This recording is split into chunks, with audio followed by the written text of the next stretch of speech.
Hello my viewers, welcome once again to my channel Israeli Math Concept. In this tutorial, I'm going to make a succinct introduction basically on the meaning of angle of elevation and depression. Guess what? Many students do find it difficult to solve a problem which pertains to angle of elevation and depression.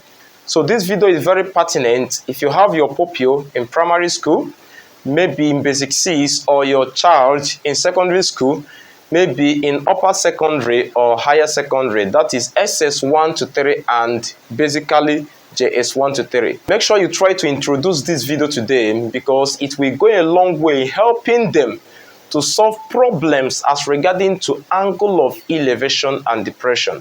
This video is going to be succinct, very brief, but I guess you will understand something in it.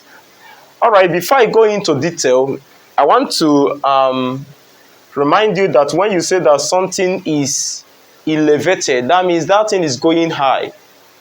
In the same vein, when you say that someone is depressed, that means that person is going down. There are many issues in life that has ever caused depression amongst people. So the term depression, we can still apply it in mathematics. So depression is an angle down, elevation angle going up.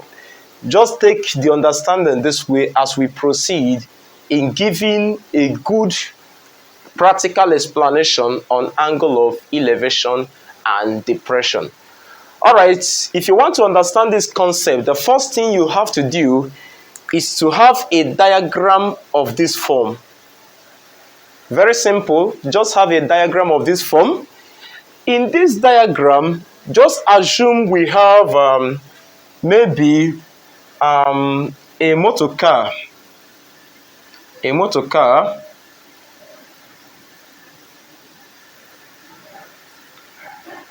this motor car, there is somebody inside the motor car driving it. And maybe the person is trying to view somebody that is up here. Let me assume that a bird is flying.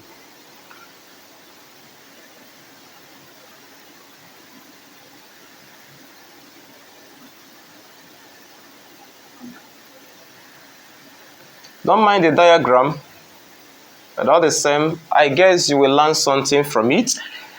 All right, this is a bird flying on the sky, and this is a vehicle or a car moving at the floor or on the ground. Now, if this very young man inside this vehicle is trying to see this bird up, this young man is going to look like this. There is no other miracle or magic you can do to look up straight without taking a range of this phone. So for this man to look at the bird flying on the sky, the man looks like this upwards to see the bird. Hence, when the man was looking upward, there is an angle the man formed from this point to this point. That is the angle, let me call it theta. So this angle theta is the angle we call angle of elevation. Angle of elevation. Remember I told you prior when I was starting my introduction that elevation, something goes up, depression, something comes down.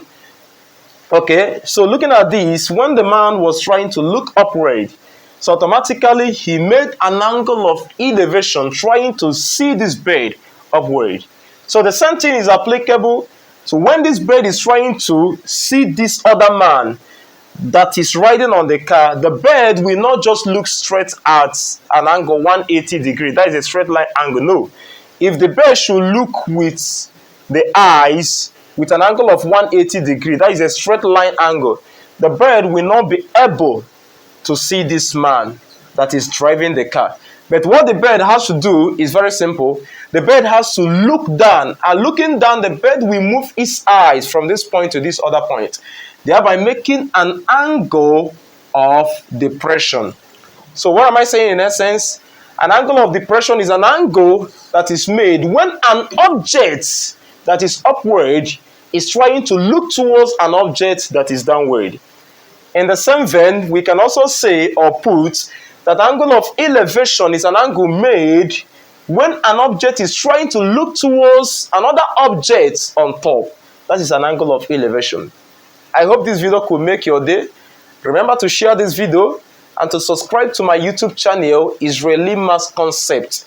Just type it on YouTube, click on the subscription button, then try to share this video to your friends and colleagues that finds it difficult to understand this angle of elevation and depression. Also remember that at this point, when this bird was looking down, let me assume that the angle that this bird made is called the angle phi. Phi is a dummy variable, just like theta is also a dummy variable. They are not angle itself, but they represent angles. That is the meaning of dummy variables. Hence, when this bird is trying to look downward, it makes an angle phi. And this angle phi is the angle we call the angle of depression.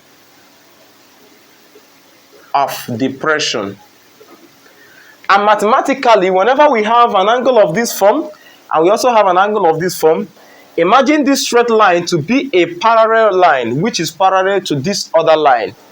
And once we have a parallel line, and we have a given line that cuts the two parallel lines, we call that given line transversal. So if I come from this point A to this point, I call it B. Then coming also this other parallel line, this line that is parallel to AB, let me call it C and D.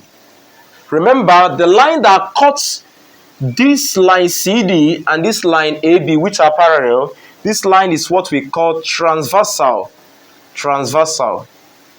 And once such a relationship exists between two parallel lines and the transversal cutting it, automatically the angle formed at this point is alternate to the angle formed at this point. Hence, our angle theta is equal to our angle phi. Why? The reason is because mathematically alternate angles are equal. Alternate angles are equal. So these are the basics that every child, maybe a student or pupil, should know and learn and internalize pertaining to angle of elevation and depression.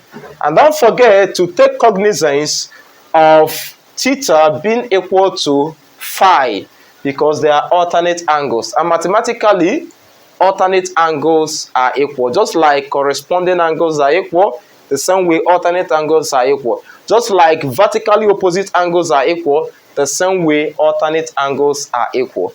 Thank you and see you next time. Goodbye.